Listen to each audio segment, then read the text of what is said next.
Hello, hello. This is Marcus with the Wesleyville Borough, and I am out here today on Water Street, specifically Water Street, which would be the east side of Water Street. And I'm here with Don Benzikowski, and I'm a program manager for the Lake Erie portion of Keep Pennsylvania Beautiful. Keep Pennsylvania Beautiful is a nonprofit organization that's housed in Greensburg, Pennsylvania, and our mission is really to anti-litter and anti-pollution throughout the Commonwealth. Yeah. And this particular video, we're going to talk about International Coastal Cleanup, which is coming up next month. And it is an opportunity to get out and pick up litter. This particular street, Water Street, as we know it's called that, not just randomly, it's because there is a creek right here. And actually this stretch of land right here on the east side of Water Street, just north of Dollar Tree, is owned by the Lake Erie Regional Conservancy. So the Conservancy's mission is all about conserving land and promoting access to that land. Correct. In this particular stretch, promoting access to water. And tell me a little bit about, there's some exciting improvements along 4 Mile Creek that's getting fish further up and everything. Yeah, a number of years ago there was a fish ladder that was put in down along the lower portion of 4 Mile Creek at the golf course. It allowed fish to make their way up and over the dam because the dam blocks all type of access from for any fish or any other wildlife. And then up above that, there's a waterfall, and there's a what's called a chute. It's essentially a form of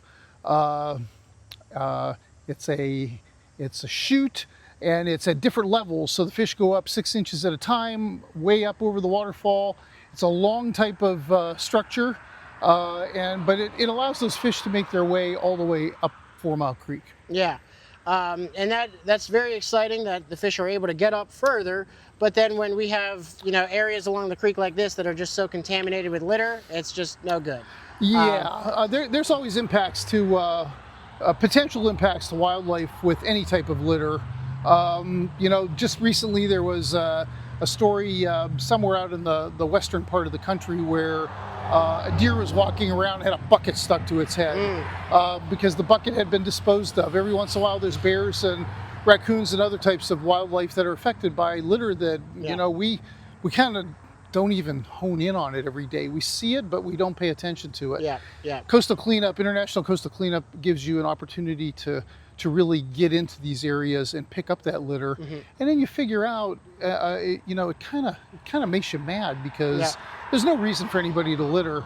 You come back, you clean this place up, and then it may be within a month or two, and it's contaminated again with litter. So it really, when you volunteer for this type of an activity, it really turns anger into action. It makes people angry that they have to pick up somebody else's trash, but if they're responsible citizens and they're good, civic volunteers and civic citizens who care about what the community that they live in, they bring more people the next time. So that's what this is about. It's about kind of leapfrogging into more people and really putting your community first. Yeah, absolutely.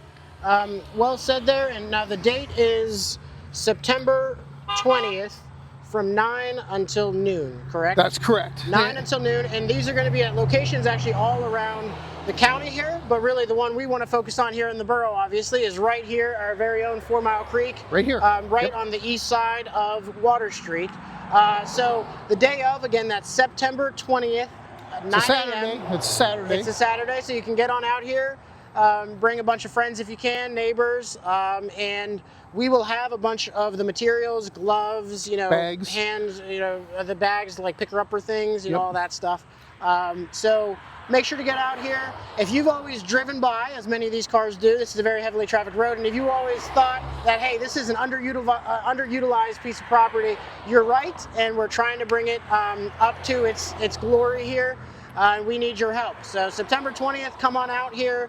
You can get information about our local cleanup here from the borough, but more broadly, International Coastal Cleanup, where can they find some information about that? If they go to eriecountypa.gov/ICC. So Just one other aspect here about the coastal cleanup. International Coastal Cleanup is not only about picking up trash, but it's about identifying that trash. So we're going to have people working in teams. We want usually teams of at least 2, primarily 3. And the idea is to collect not only the litter, but collect the data about the litter, the types of materials that you're picking up, because we use all of that data. It gets sent into the Ocean Conservancy that sponsors this cleanup worldwide, and that all of that information gets goes to them, and they create this database of how much trash was picked up, different types of trash. They break it down, and we'll get a report, early next year sometime. Yeah. This is a worldwide cleanup. It started in 1986 in Texas as just a cleanup, and then it's spread throughout the country, and then it's spread throughout the world. So it's, we live on the shoreline right here. We take it for granted. 20% of the world's freshwater supply is right at our doorstep. Yep. So we have an obligation to keep Lake Erie and Presque Isle clean. A lot of this trash will eventually make its way down that way because of wind and water action. Yeah. So by intercepting it here, keeps our lake cleaner and our bay cleaner. Yeah, absolutely. And again, that's September 20th, 9 a.m. For more information about Erie County's efforts, you can go to eriecountypa.gov/ICC. We hope to see you there Saturday. Well, right here, we hope to see you Saturday, September 20th. So thank you very much. All right, thank you. Thank you. I appreciate it. And thank you.